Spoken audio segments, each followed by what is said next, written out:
Bismillah, Assalamualaikum warahmatullahi wabarakatuh. Innal hamdalillah nahmaduhu wa nasta'inuhu wa nastaghfiruh wa na'udzu billahi min sururi anfusina wa min sayyiati a'malina may yahdihillahu fala mudhillalah wa may yudlil fala hadiyalah. Asyhadu an la ilaha illallah wahdahu la syarikalah wa asyhadu anna Muhammadan abduhu wa rasuluhu la nabiyya ba'dah. Pertama-tama, marilah kita panjatkan puja dan puji syukur kita ke hadirat Allah Subhanahu wa Ta'ala yang telah memberikan berbagai kenikmatan yang tiada terhingga kepada kita. Salawat dan salam semoga tetap tercurahkan kepada baginda Nabi Muhammad SAW yang telah membawa kita dari zaman kegelapan menuju zaman yang terang benderang seperti sekarang ini. Selanjutnya, yang saya hormati Bapak Muhammad Nur Halim selaku dosen pengampu mata kuliah sumber belajar PAI berbasis multimedia.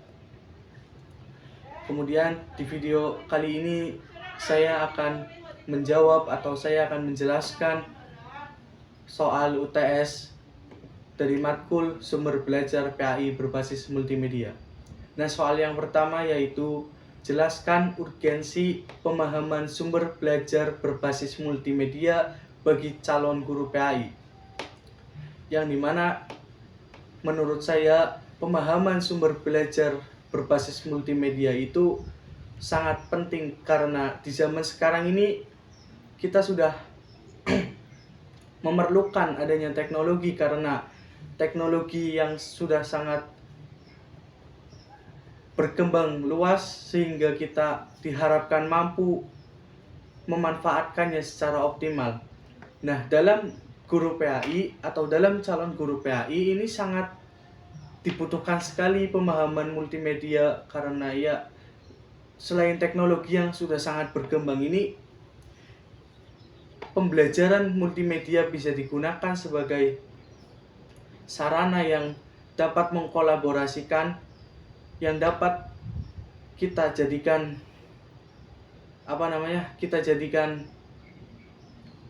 teori pembelajaran juga, kita kolaborasikan dengan ceramah. Nah, yang dimana agar siswa itu bisa menerima informasi atau menerima pembelajaran kita dengan mudah. Tidak hanya kita ceramah sehingga dikhawatirkan siswa mengantuk. Nah, maka pemahaman sumber belajar berbasis multimedia menjadi sangat penting. Karena itu, kita bisa mengkolaborasikannya dengan contohnya menonton film atau mendengarkan audio, mendengarkan kisah-kisah Nabi atau menonton kisah-kisah Nabi dan lain sebagainya. Nah, pemahaman multimedia juga dapat membantu menjadikan peserta didik atau siswa itu akan cepat paham apa yang kita sampaikan, akan cepat mengerti dan juga dapat membantu, dapat memotivasi peserta didik akan adanya pembelajaran tersebut juga diharapkan mampu meningkatkan hasil belajar. Kemudian soal yang kedua, teori-teori dasar psikologi pendidikan yang erat kaitannya dengan multimedia atau dengan urgensi multimedia dalam pembelajaran.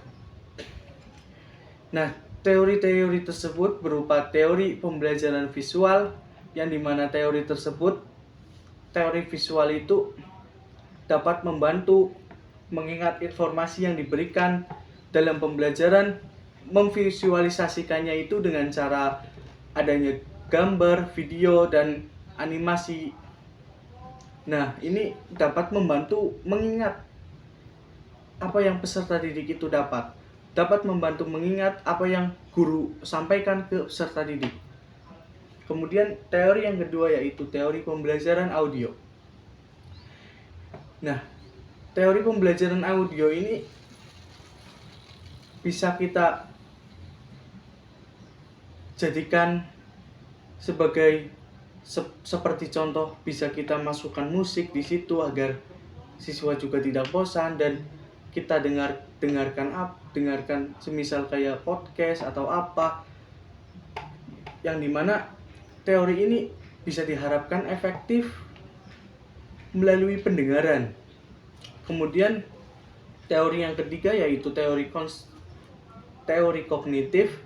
Nah, teori kognitif ini siswa belajar melalui pengolahan informasi, yang dimana dalam multimedia seperti simulasi dan permainan itu dapat membantu siswa dalam mencari informasi dengan lebih efektif. Kemudian teori yang terakhir atau teori yang keempat yaitu teori konstruktivis. Nah, siswa belajar melalui proses pengetahuan atau konstruksi pengetahuan. Dalam pembelajaran multimedia ini seperti video interaktif, simulasi dapat membantu siswa dalam membangun pengetahuan mereka sendiri. Nah, dari keempat teori di atas disebutkan, dapat disimpulkan bahwa multimedia dapat membantu siswa dalam memahami dan mengingat informasi dengan lebih jelas dan lebih cepat, dan lebih baik juga pastinya. Oleh karena itu, penggunaan multimedia dalam pembelajaran sangatlah penting untuk meningkatkan efektivitas pembelajaran, baik itu peserta didik maupun pendidik.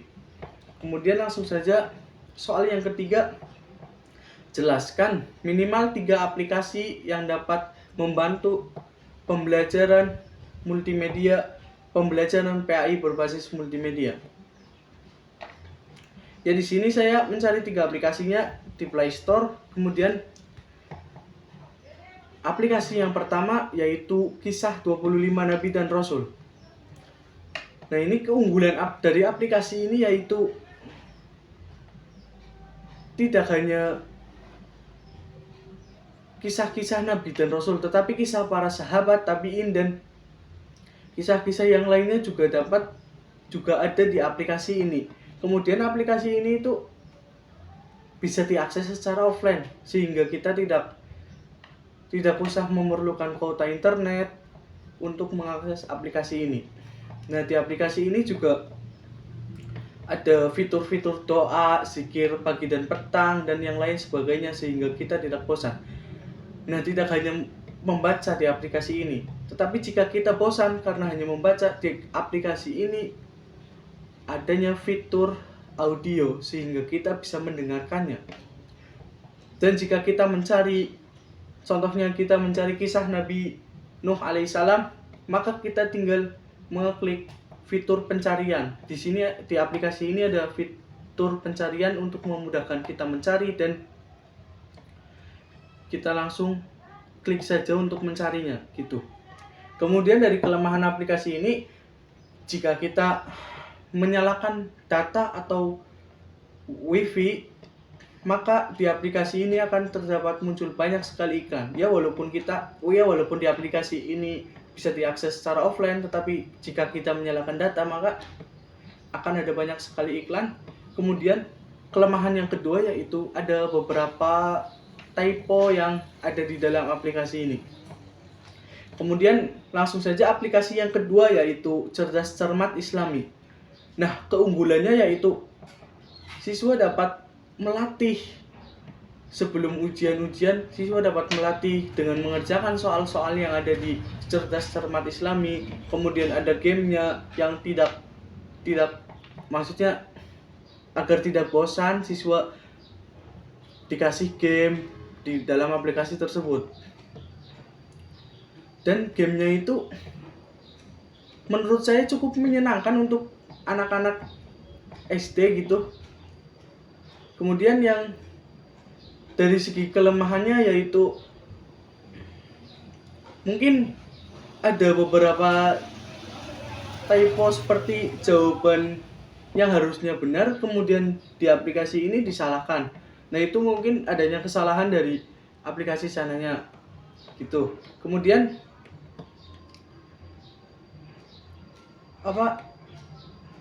di dalam ini aplikasi ini belum ada materi-materi soalnya, tetapi ya karena ini emang cerdas cermat, kemudian kuis, maka di aplikasi ini hanya ada soal-soal dan kelemahannya tidak ada materi pembelajarannya gitu. Kemudian yang nomor 3 yaitu aplikasi belajar sholat lengkap plus audio. Nah, keunggulannya yaitu di aplikasi ini terdapat tata cara azan, sholat, dan segala macamnya dengan mudah, dan adanya tulisan, adanya ejaan yang membantu kita. Kemudian ada yang diisi gambar, animasi, sehingga kita bisa mencontohkannya dan kita bisa mencontohkan langsung bahwa gerakan-gerakannya itu apa saja.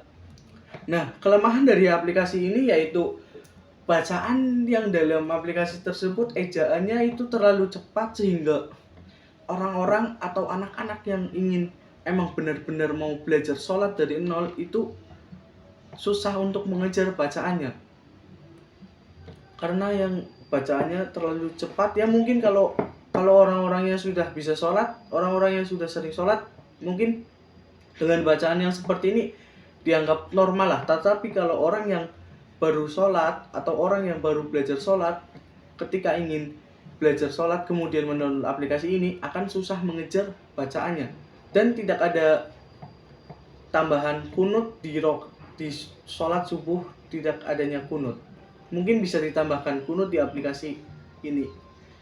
Kemudian dari soal yang nomor 4, dari 3 aplikasi yang tadi saya sebutkan, di nomor 3, pilih salah satu dan jelaskan cara penggunaannya dalam pembelajaran PAI. Nah, di sini saya memilih aplikasi Kisah 25 Nabi dan Rasul. Kenapa saya pilih aplikasi ini? Ya karena menurut saya aplikasi ini cocok untuk digunakan dalam pembelajaran PAI, yang dimana aplikasi ini bisa diakses secara offline. Kita tidak perlu adanya data, mungkin hanya mendownloadnya saja, kemudian kita bisa melihatnya, kita bisa membaca, kita bisa mendengar, dan kita bisa mencontoh, kita bisa tahu kisah-kisah Nabi, sahabat, dan tabi'in. Kemudian adanya doa-doa harian, dan zikir pagi dan petang. Nah, aplikasi ini juga kita sepertinya bisa menggunakan aplikasi ini secara dimana saja, karena kalau kita sudah mendownload maka nggak ada internet, nggak memerlukan data, sehingga ya menurut saya cocok saja untuk aplikasi ini digunakan dalam pembelajaran PAI, yang dimana ya seperti itu tadi, bisa diakses secara offline. Ya intinya gampang untuk aplikasi ini. Nah, karena sudah terjawab semua, mungkin sekian yang dapat saya sampaikan. Kurang dan lebihnya saya mohon maaf. Nun wal qalami wa ma yasturun. Fastabiqul khairat. Wassalamualaikum warahmatullahi wabarakatuh.